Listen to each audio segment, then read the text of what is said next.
Hello everyone. Today I'm going to talk about the death chart. Yes, today we will discuss about the chart that is constructed at the time of somebody's death. The time, place, and date of the passing away of that person is taken into consideration, and this chart gives us a clue about the state of death, the mental state of the person, and the after death condition of that person. Suppose the person died at a given time, we will see the condition of moon. If moon is sitting in a water sign like Cancer or Pisces, then the person was in a very peaceful state at the time of their death. If moon was sitting in a fire sign, and if it was aspected by malefics, then the state of the person was not so good, and the person has mentally suffered at the time of their death. The eighth house will give us the clue about the kind of death the person has had. If there are benefics in the eighth house, that shows a peaceful death. But if there are malefics in the eighth house, it shows that the death was not peaceful. It was very painful. If the eighth house itself is looking weak, then also it shows that the death was very painful. Now we will also see the condition of the 12th house. If the 12th house is empty, that is a good sign. Then we will see the position of the 12th lord. If the 12th lord is well posited in quadrants or in trines, it shows that the person must have gotten a new birth. If the 12th house is having benefics, that also shows that the soul has moved to the other dimension. If there are malefics in the 12th house, it's not a good condition. It shows that the soul is still stuck. The soul may be suffering. For example, if we have Ketu, Rahu, or Saturn placed in the 12th house, it shows that the soul is in the wandering state and it has not gotten a release. It has become earthbound. So the condition of the 12th house is very important. For example, if we have Jupiter in the 12th house, it shows that the soul has gotten moksha, that is, it has been liberated. So it is very good to have Jupiter in the 12th house. But if we have malefics, then it is not a good state. Even Ketu is not considered good in the 12th house. So we will also give importance to the Gandanta here. If the ascendant of the death chart is in the Gandanta. Now what is that? Gandanta is the last 1 degrees of the water sign, that is Cancer sign, Pisces sign, and Scorpio. These are the water signs. And the last degrees, that is the last 1 degree of these signs, is the Gandanta, which is a very dangerous sign. Similarly, the first 1 degrees of the fire sign, that is Aries, Leo, and Sagittarius, the first 1 degree is also the Gandanta state, because before these degrees there is no other sign, and in the last 1 degrees of the water sign there is no other sign which is falling. So these are very dangerous ascendants to have. So if the death chart is having Gandanta ascendants, then also it shows that the soul has been stuck and it is fighting for its release. If you are having lots of combust planets in the death chart, or if you are having lots of retrograde planets in the death chart, again it shows that the soul is still stuck and it is struggling hard to get a release.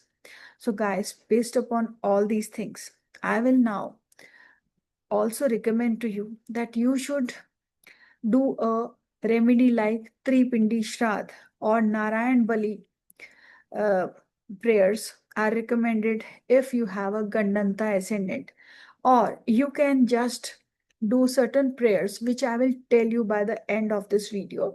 So I am going to now show you the chart of 12th June 2025, when there was a massive plane crash of Air India which took off, and within minutes of its taking off it fell down due to some technical issue and it crashed. All the 241 people on board were killed, except one, that is the person who was able to jump off the plane. So, what was the state of these people who had to have a group release? So, these all people died at the same time. It definitely points uh, towards some karmic connection between all these souls. That is one part of the thing which we are not discussing. But through the death chart of these people, we will see what was the condition before death and at the time of death and after death. So I will share the chart with you and let's try to understand this. So, of course, this is very painful to discuss, but we are taking it up just for the study purpose.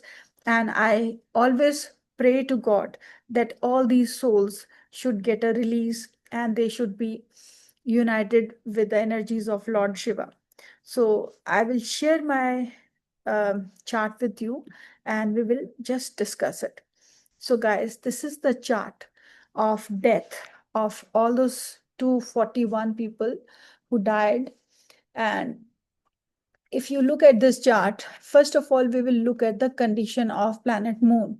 Moon is in a fiery sign, which is not good. Moon in Cancer and Pisces sign is considered very powerful, but here the moon is in the fiery sign and it is aspected by planet Saturn. Now, if we look at the sign of Saturn, it is posited by malefic Rahu. So the Saturn's aspect becomes very malefic here. So people had a terrible mental state at the time of dying. Then there is the aspect of Jupiter and Mercury.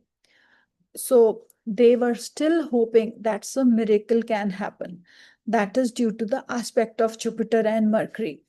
I know it is very hard to discuss all these things. My apologies to all of you who may not like it, but I have this particular chart to discuss, and I hope you will forgive me for that. So if you look at the mental state of these people, they were indeed suffering, and there was this aspect of Saturn, and the moon was in fiery sign. So they were all very, very paranoid. Now let's look at the eighth house. Eighth house is having Venus. It means they were peacefully posited in their seats. But if you look at the condition of the eighth house, it is being surrounded by Saturn and Sun. So it is in Pap Kartri. So it means the death was very painful and they must have had a very difficult time. So the eighth house is not in good shape here. Now we have the 12th house, which is having Mars and Ketu. So the 12th house having malefics shows that the soul has not gotten a release. The other thing that we can uh, add here is that the condition of the Atma Karka. If the Atma Karka, the planet with the highest degrees, is afflicted in the D1 chart, that is in the Rashi chart, or in the D9 chart, that also shows that the souls are wandering and there is some karmic baggage attached with the souls who have passed away or with the soul that has passed away. In this case, the Atma Karaka is Sun, and Sun is being afflicted by Saturn here. And in the D9 chart also, Sun is in the sixth house. It is pretty weak and it is afflicted by planet Saturn. So it means all those people on board who died definitely had some karmic baggage and they are going to have a rebirth. But as of now, all of them are wandering in the wandering state. So, guys, now I want to add that if you have faced the loss of your near and dear ones, the things that you can do to help them have release is that you can do certain prayers, like you can do Tripindi Shraddh. You can also do water oblation, which is uh, which is like adding water and sesame seeds, which can be black and white sesame seeds, and offering it to the to the people who have passed away. Just keep them in your mind and offer this water by saying this prayer, that we are praying it for your release, for your moksha. And the other thing you can do is to chant Mahamrityunjay mantra. You can do one rosary every day. In one rosary, there are 108 beads. You can do the Mahamrityunjay jap every day in the name of the departed souls. You can also feed cows and crows in the name of departed souls.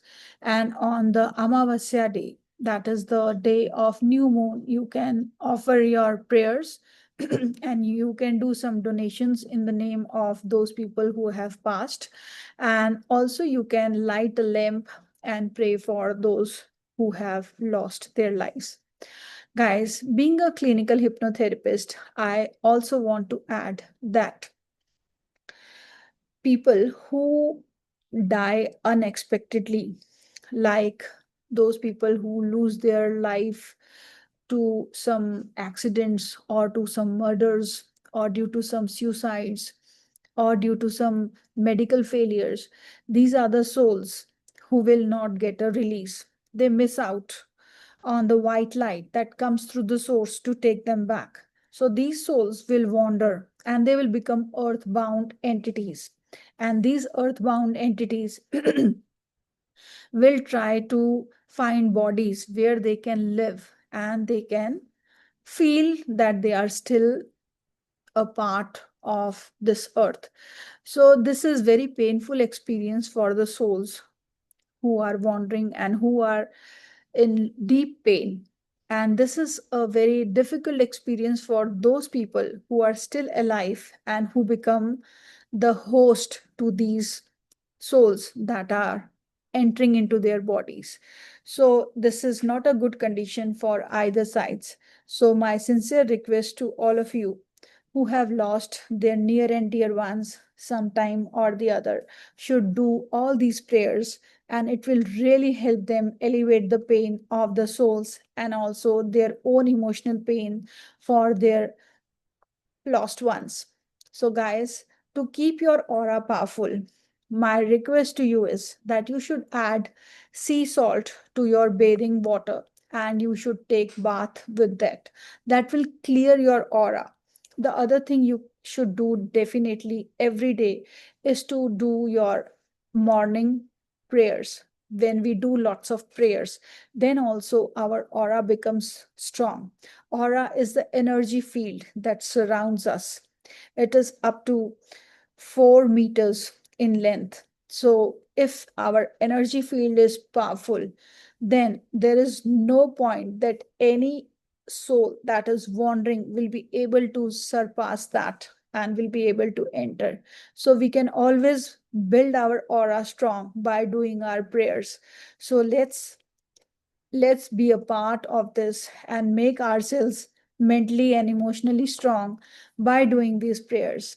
I wish that all the souls who have departed due to this very tragic incident should be able to join to the source and they should get a release. So with this, I end my video and I'll see you very soon. All the best.